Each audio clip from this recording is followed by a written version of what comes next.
But you're right, this particular...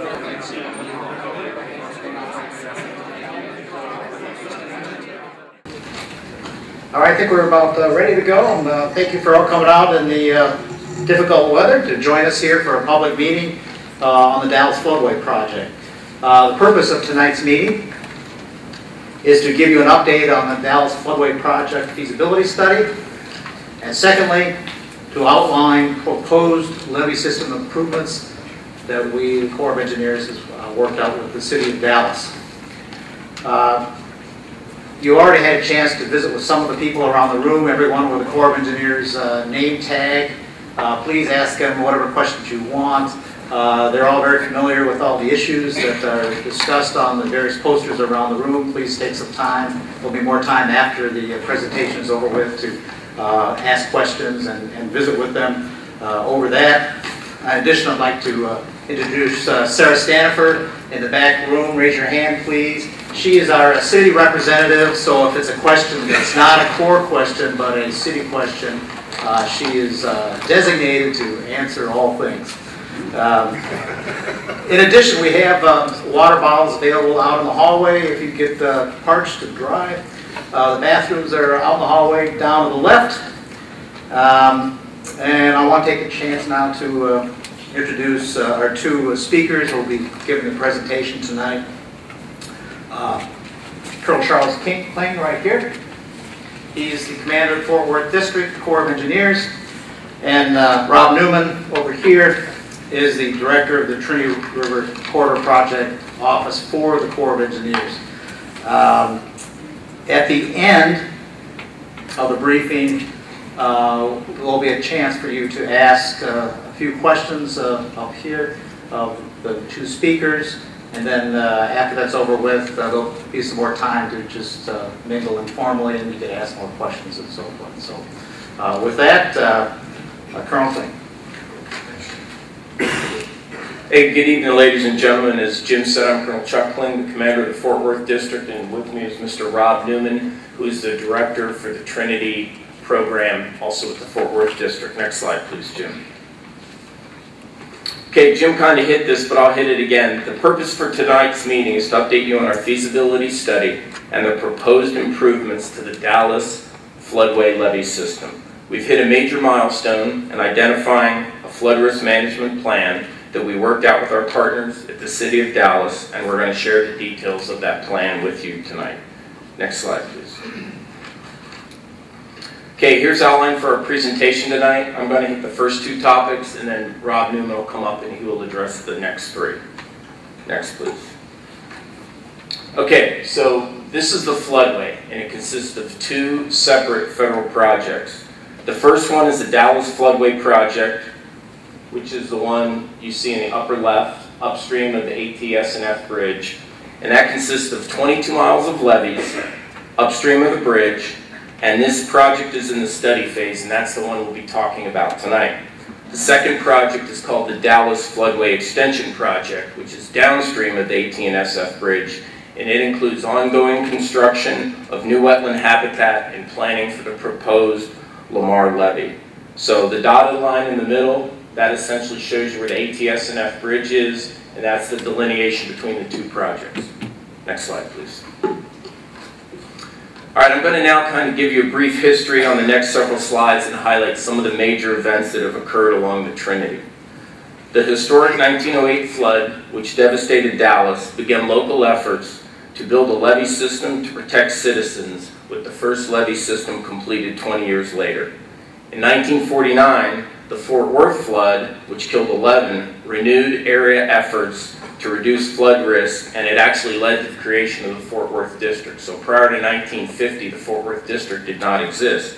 And they created the Fort Worth District partly so that we could focus our federal efforts in the upper Trinity River system to control these flooding events. 1958, we completed the major upgrade to the Dallas floodways, and those are essentially the levees that are currently protecting the city of Dallas today. Next slide. Beginning in the 1940s and continuing throughout the 1980s, the Corps constructed 5 flood control reservoirs that helped reduce the risk of flooding in the city of Dallas by holding back water during storm events. These reservoirs work together with the levees to function as a system, and they also provide vital public water supply.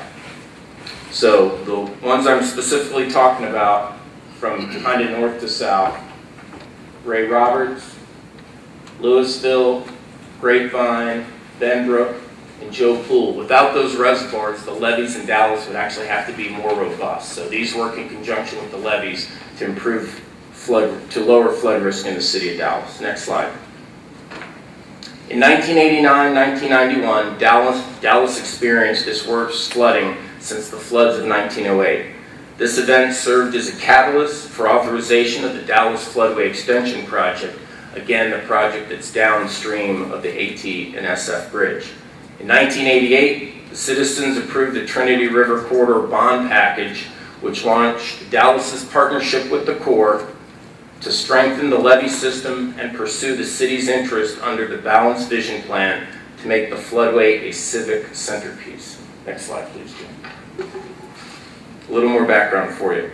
In 1988, the Corps and the city began a system study to see if it was practical to raise the levees to improve the system. In 2007, Congress passed the Water Resources Development Act that authorized construction of up to a 2-foot levee raise with 4-to-1 side slopes. It also included recreation features, improvements to existing pump stations, and construction of new pump stations. In 2009, as part of our normal periodic inspection, we, the Fort Worth District, inspected the levees, and we rated them unacceptable, which resulted in them losing their certification. Also in 2009 was the last time we held a public meeting on Dallas Floodway, specifically on the feasibility study, and what we're here talking to you about today is the results of that. Next slide. So between 2010 and 2012, the city began the 100-year levee improvements to the system, including the construction of 3 miles of cutoff walls to gain levee recertification and meet the requirements for FEMA's National Flood Insurance Program. To date, the city has resolved 198 operations and maintenance deficiencies that were identified in our 2009 inspection. Next slide. During the same period, the city began designing and constructing various pump stations along the levees to reduce neighborhood or localized flooding. The new Pavaho pump station, which protects a neighborhood in West Dallas, opened just late last year. In parallel to the city's work, we in the Corps completed a risk assessment of the levee system, and we've been analyzing additional levee improvements to attain full performance of the system. Next slide. So now I'm going to talk to you a little bit about risk assessment and kind of what it's led us to. The risk assessment process is something that has been used for many years in the Corps of Engineers Dam Safety Program, and we are now using it for our levee safety program. And Dallas Floodway is the first major levee system to go through this as a pilot. And it's also the largest urban levee system that's ever gone through the risk assessment process. This process has proven to be very successful in the past. It allows us to quantify the risk or the likelihood of various ways the levee can fail, called probable failure modes, and the consequences of each type of failure. Most importantly, the risk assessment process helped us to identify the most cost-effective ways to reduce risk for the city of Dallas. Lastly, we went through this process as partners with the city of Dallas, and we came to consensus on our findings when we completed the risk assessment process. Next slide, please. So we completed this process in last June, and it was the first of its kind for a levee system in the nation. The risk assessment examined 13 potential failure modes. They started off with 13 modes. The very good news is that we found out that the levees we have are more resilient than we originally thought, and we were able to narrow the failure modes down from potentially 13 to 2 of significance and 1 of potential significance. And I'm going to go and explain these in a little more detail on the next slide. The significant failure modes that we identified were first, overtopping with breach, which is significant from both a life safety and an economic standpoint. Second is overtopping of the East Levee flood wall, And this is going to continue to be an issue until we complete the Lamar levee of the Dallas Floodway Extension Project. And then the one potentially significant failure mode is breach prior to overtopping, also known as internal erosion. And now I'll describe the failure modes in more detail. Next slide. Okay, this is a graphic of the potential failure modes. And as you can see, overtopping with breach, which is here in the upper right corner, and breach prior to overtopping, the one also referred to as internal erosion, are the ones that would cause deeper inundation behind the levees, and therefore they present the biggest life safety and economic concerns. So what does this mean? Well, with overtopping alone, if you refer to the upper left picture, with overtopping alone, people can see the water building up behind the levees, possibly see it start to overtop the levees. They have more time to react and they can evacuate the area. But if a breach occurs, a large amount of water can flood the area, and it would be deep enough for people to drown. So what I'm saying is this one gives the most warning time. This one, people can see it building up, but if a breach does occur, it could still be pretty catastrophic. And the same happens with the breach prior to overtopping. However, people don't necessarily see the water building up behind the levees, and they're less likely to leave, and that could result in more fatalities. So those are kind of the conditions of the risk assessment. What I'm going to do now is turn it over to Mr. Rob Newman, who's going to tell you how we arrived at our proposed plan to improve the levees, to include the estimated costs, and he will describe our path forward to get there. Thanks, Rob. Thank you, sir. So how does the Corps develop alternatives for finding solutions to levees and flood problems in general? First, we have we develop planning objectives for each study. Next, we have selection criteria to say which plan do you pick when you go through that formulation process. And when I say formulate up here, it's really developing alternatives. So if I say formulate, just insert develop alternatives, and you're catching what we really mean. And hopefully you develop or formulate those plans that meet those objectives and criteria. Next slide. So for the Dallas Floodway levee system, we had 4 primary objectives. One is to reduce the risk to life and health and improve welfare of the residents protected behind the levee system. The next one is to reduce the risk of property damage in the study area. And then follow along with that is reduce the risk of significant national and regional economic losses. So property damage is actually physically water coming in and getting in your house and messing up your couches and TVs and that kind of stuff. That's structure damage. It messes up the sheetrock on your walls. Significant national and regional economic losses is stuff like flooded roads where you can't go to work, there's transportation delays, that kind of stuff. They're a little bit different when we count economics. And then next one is, if you live in the city of Dallas in the floodplain behind the levees, you live behind levees. So it's making sure that people understand they live behind levees and increase the public awareness of residual risk that will happen and will always happen when you live behind levees. Our 3 criteria is, first, anything that we look at shouldn't increase risk out there. So several things affect risk: how many people are behind the levees, how tall you have the levees, when what level of protection they provide, all the different things. We don't want to build anything that increases risk out there. Second, we want to pick the alternative with the highest positive net economic benefit. And that's what we call the National Economic Development Plan. I'll explain a little bit more about that and show you how that works a little bit later.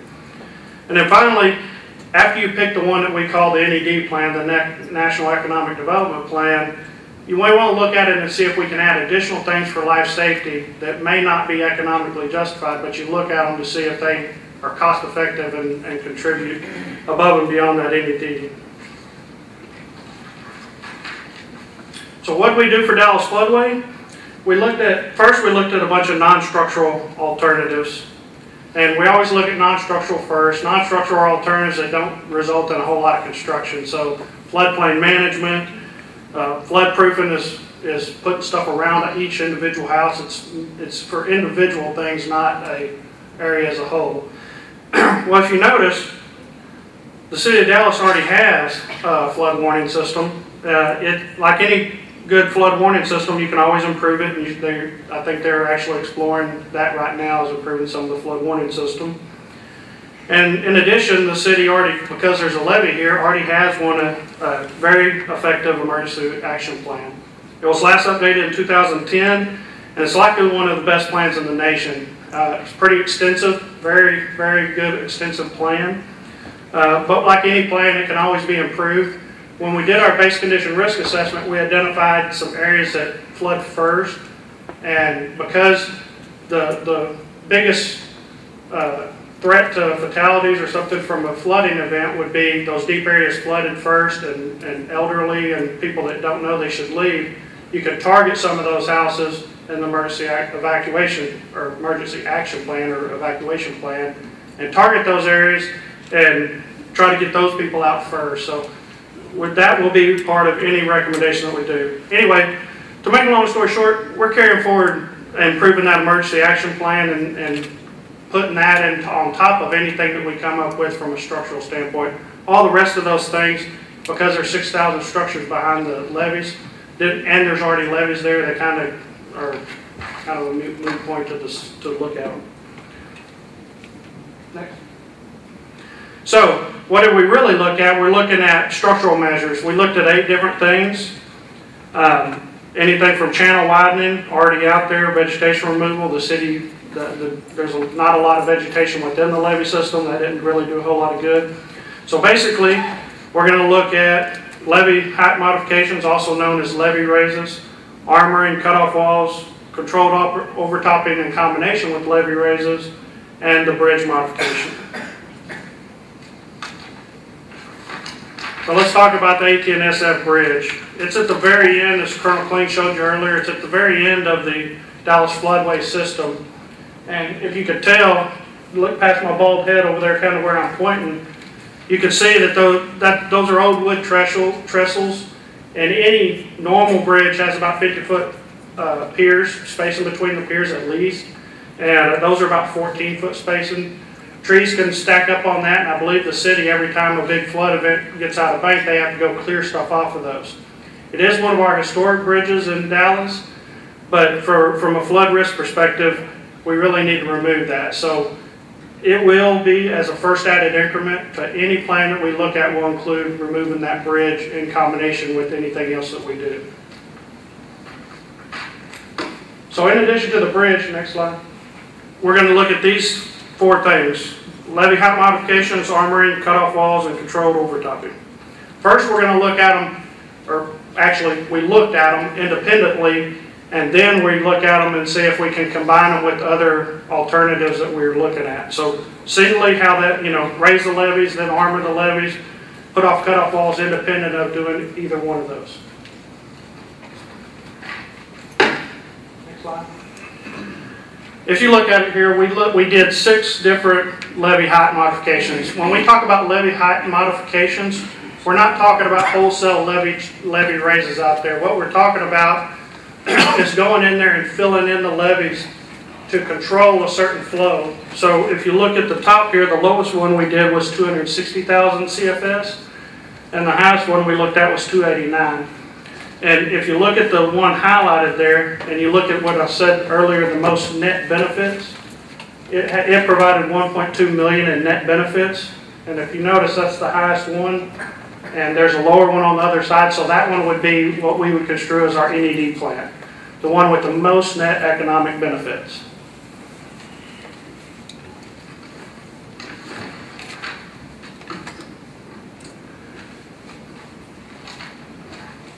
Do have a picture in there somewhere. I'll show you where we're going to do this levee raise here in a minute. So basically, the one that controls the 277,000 CFS flow is the one that we picked as the NED. It had the 1.2 million in benefits.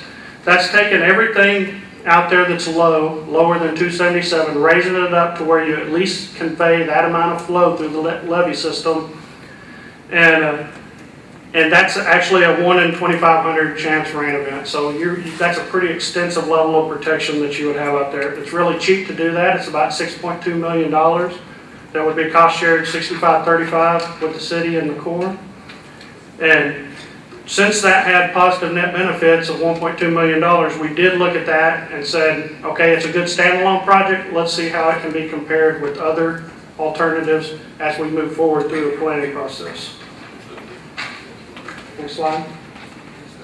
So there's the picture, a little reversed order from the last time. If you look anything in blue, which I'm colorblind, it's kind of hard to see, but even I can see it. So if you see that, that's the areas that would need to be raised out there, the current low spots in the levee system.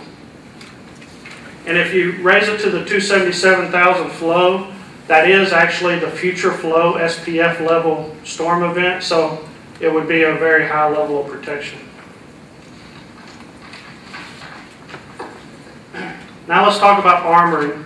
With armoring, we take some of those exact same low spots and we put something that's hardened over the top of them in those exact same low spots. So we don't raise it. We actually just put a hard spot over there so water would flow over. So if you had a rain event in one of that got over one of the low areas, it would still flow over, but it wouldn't allow that breach to happen. So if you remember back to that graphic, the one in the upper top, you would still have water coming in, but it would be this deep versus it allowing the breach to happen and be, you know, this deep. And so when that happens, you protect for certain bands of flood. So if you did like on this low one here, a 255K storm event, if one of those bigger ones happened, it would still you would still have an overtopping with the breach. So that's why when you get up into these real big numbers, that's armoring a very extensive amount of the levee system, and it provides very little economic damages because you're only protecting it from a small band of floods. So if you notice though, there is a good one out there. It's a 265K, which as you can tell, that's lower than the 277 that we looked at for armoring, and it also has less net benefits. So flip to the next one. That's what it would look like on this one. This example is articulating concrete blocks. That would start on the river side of the levee system, about halfway up the levee system, go up and over the levee system, all the way down the backside, and about 50 foot down from the toe. So it would do this, up and over.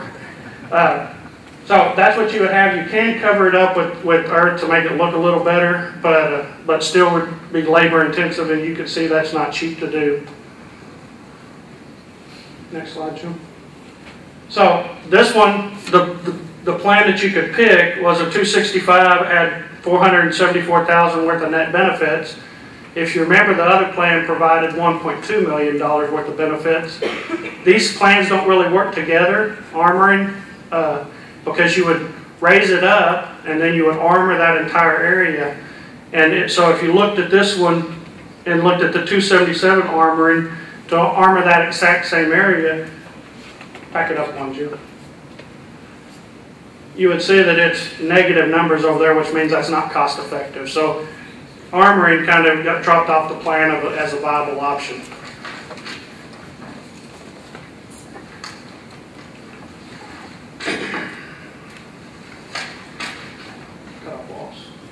All right. In addition, we also looked at cutoff walls.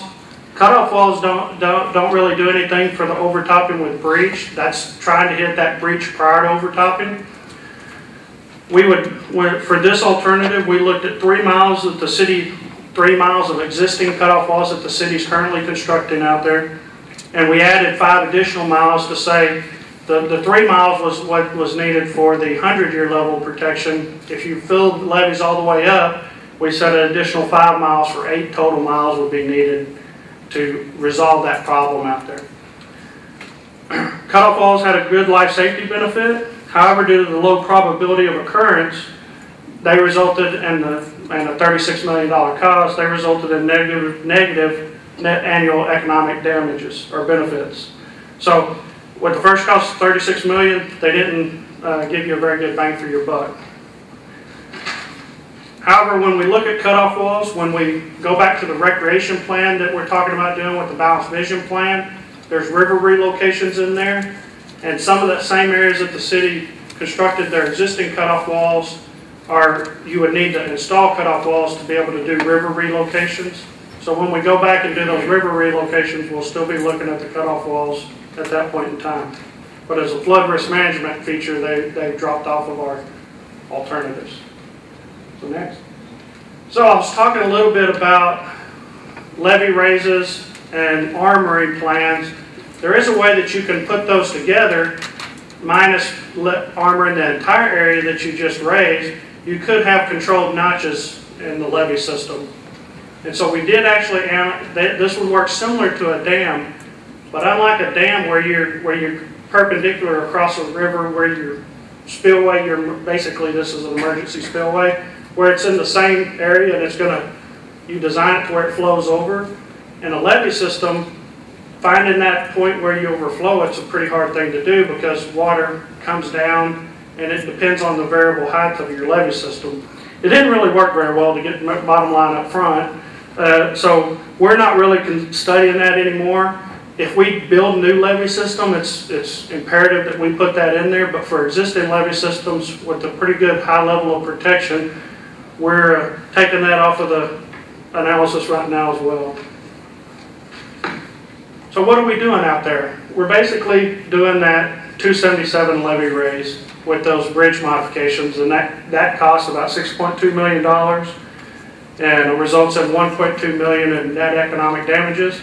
We do have economists here to answer what that means if anybody's completely interested.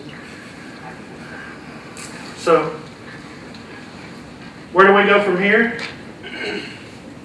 We're going to continue the analysis. You know, some people here might be interested in other features like the balanced vision plan and the interior drainage plan, the recreation features out there. We're analyzing those now. That's what we call our comprehensive analysis phase. We're going to be doing that through March, and then preparing reports and doing all that good stuff. And we're going to brief the City Council again in late 2013, around the October time frame. And around that same time, October-November time frame, we should have a draft report, which is a draft EIS, environmental impact statement, and project report. And that will have a 45-day public comment period. During that time, we will have a public hearing where we will accept comments on that draft report when you look at it and see what all the environmental impacts are, whether we say that you can build certain features or not. All that good stuff is going to be in that report, and we'll have a great public meeting at that time to hear all the concerns or support or negative comments against that plan. And that will wrap up with a final feasibility report and final environmental impact statement with a ROD hopefully in the July 2014 timeframe. With that, I can answer any clarifying question if somebody had one. This isn't a public meeting, so we're not taking formal comments, but anything to clarify. Sir, could you talk a little about the relationship between cutoff walls and river relocations? Why does the relocation require? Yes, sir. What cutoff walls do is basically this is a river system. River systems do move over time, and this is the Dallas Floodway system is basically a cut bypass channel in the old rivers over here. And what you have is sand layers that go underneath those levees.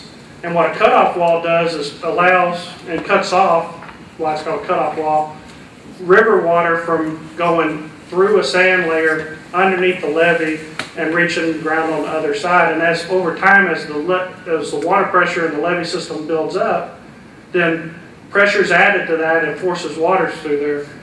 That's okay for the most part, water going through there. Where you have a problem is when it starts having enough pressure and enough flow to start moving those fine sands, and then it allows for collapse. What a cutoff wall does is stops that to where it doesn't go through there. And so long as you stop that water from flowing, you don't have anything that can have internal erosion problems. But how is it related to the recreational river relocation? Oh, I'm sorry, I forgot to add that last part there that you actually asked about. As you move the rivers closer to the levee system, so when you're moving the levee from the river from the middle and moving it over towards the levee system, you need that cutoff wall so that that pressure isn't so close to the levees. Right now it's kind of farther away. As you move them closer, that becomes a more problematic. Yes, sir. I've been in Dallas for 63 years now. Yes, sir. I stayed right up under that. We have 4 houses right up under that location. I remember one time I walked up, I think I forgot what year it was, 60. Anyway, we did about 6 feet overflowing the thing. And you said something about Joe Pool and other lakes that you have or whatever, that catching water, that, you know, you have something that catch the water, come over and keep the flooding. I mean, I was wondering, what's happening now that all of a sudden we are worried about getting flooded? What happened before, and why is this here? Is it because of Dallas building and probably need more water? Would this be because of weather change or soil? I mean, because it used to be a lot of maintenance going on the lake, which I don't see anymore. It used to be trapped and putting out white or whatever company, whatever stuff makes the wall hard, and it seemed to have worked. And then you said something about in other words, what is it now? This emergency.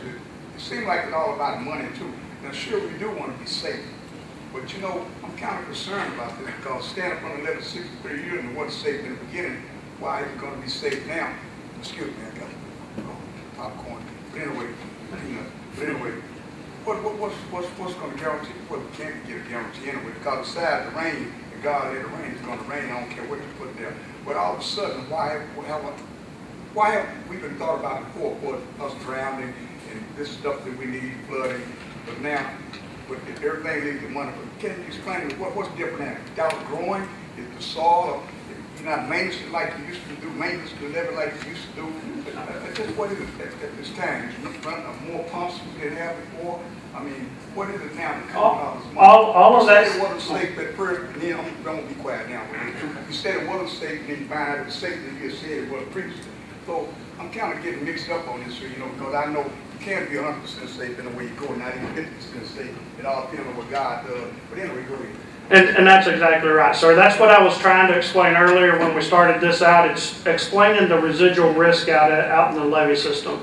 You're right in the fact that that's a levee system. You can never be 100% safe. So if you see a hurricane coming up from the south, which is the kind of rain event that we're talking about, if you see a hurricane event coming up, you better start thinking about evacuating, because those are the kind of torrential rains that can happen in this area that would cause an event like that. And the reason we care and we want to invest more money in this system, and by the way, the city does still do quite a bit of O&M out there. They spent, especially since that periodic inspection, they spent millions of dollars out there doing O&M work out in the levee system. But why you do that is there's $12 billion worth of investment behind these levees. So if you live, whether you live in West Dallas or East Dallas, the downtown area, that's a lot of money invested in this area. And the point there is that there's a pretty high level of protection out there, but you can always do more and do better. And what we're telling you is investing $6 million in there is a good thing to do, and we should probably do that. And that's why it's our recommended plan. Raise it out, I'm going to give you a boat to get out. Go ahead. Probably a smart idea. Can I ask you a question? Yes, sir. I was loading all the pictures around, and between that old trestle that you're talking about, and say 67 or 30, I don't see that particular land in any of the pictures.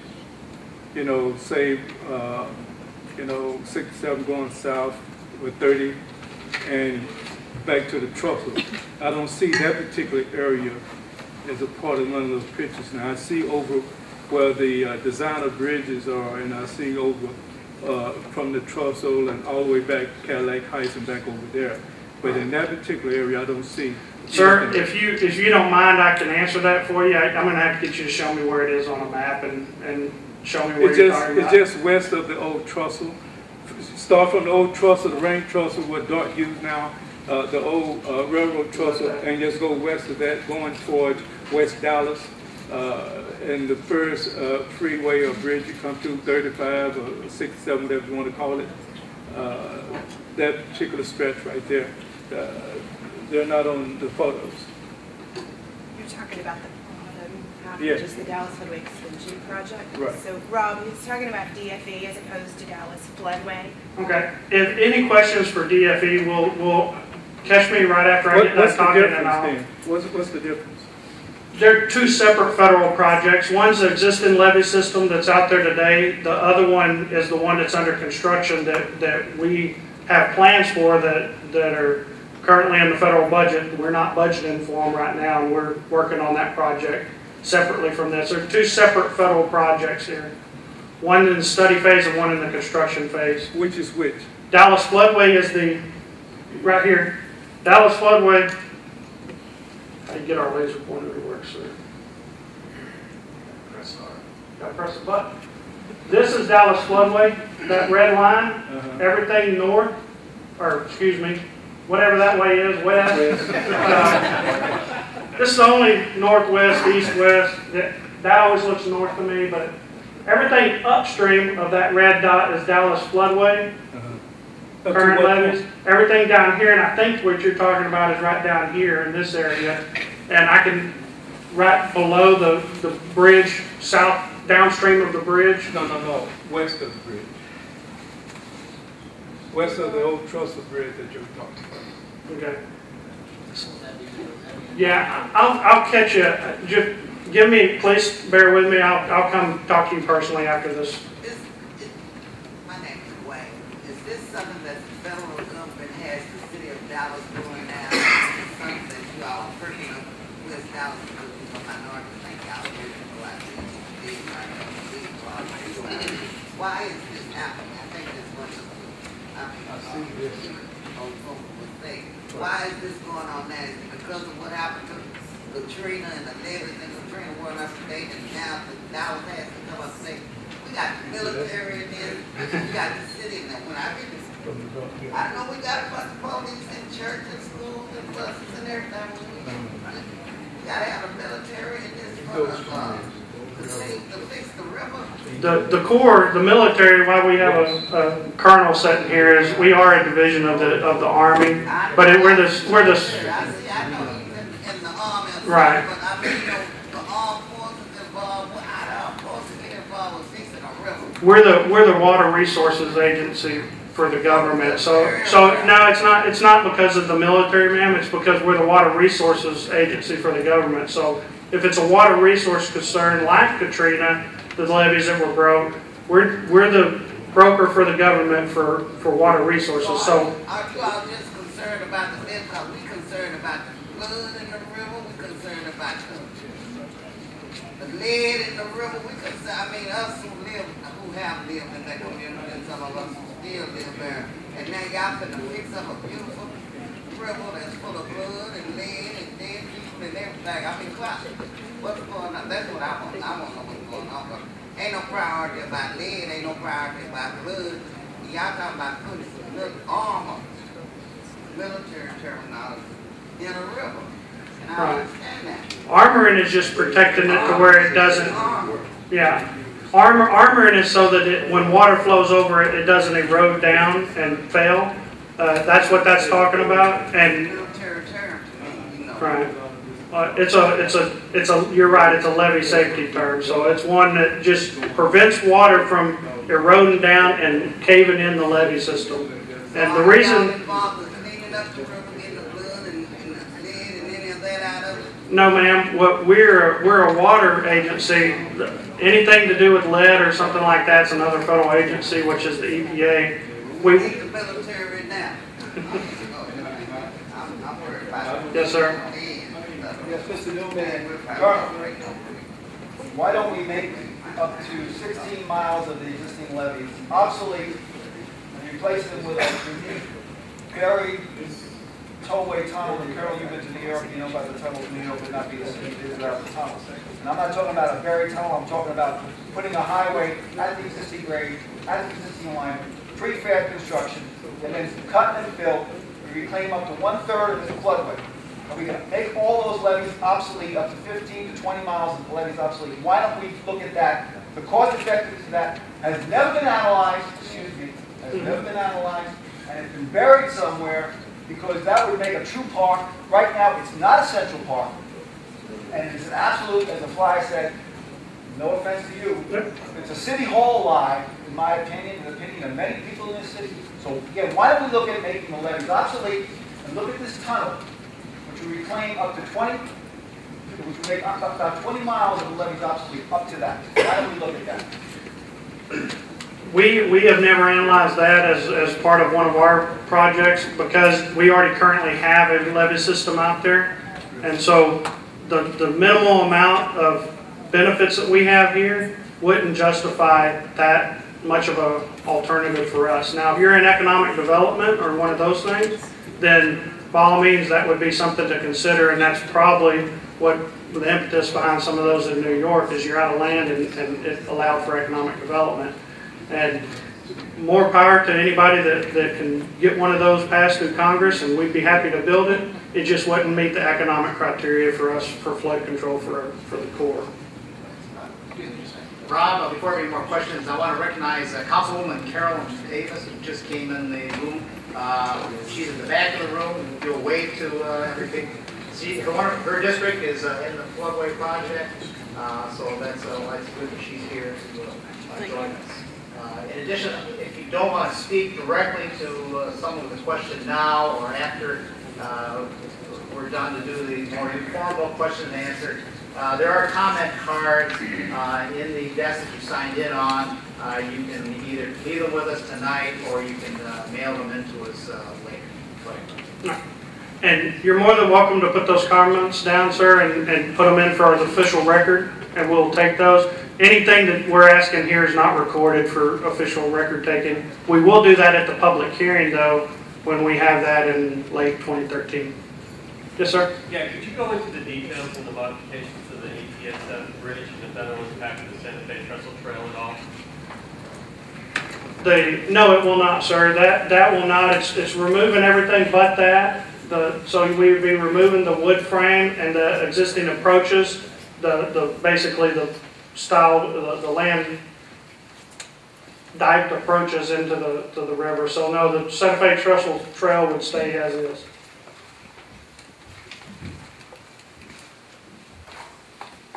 With that, I think anybody has any more questions for us, and I'll try to grab the other gentleman and answer any of his questions. Feel free to contact anybody with a badge, and we'll be around for another 30 minutes to answer any more questions.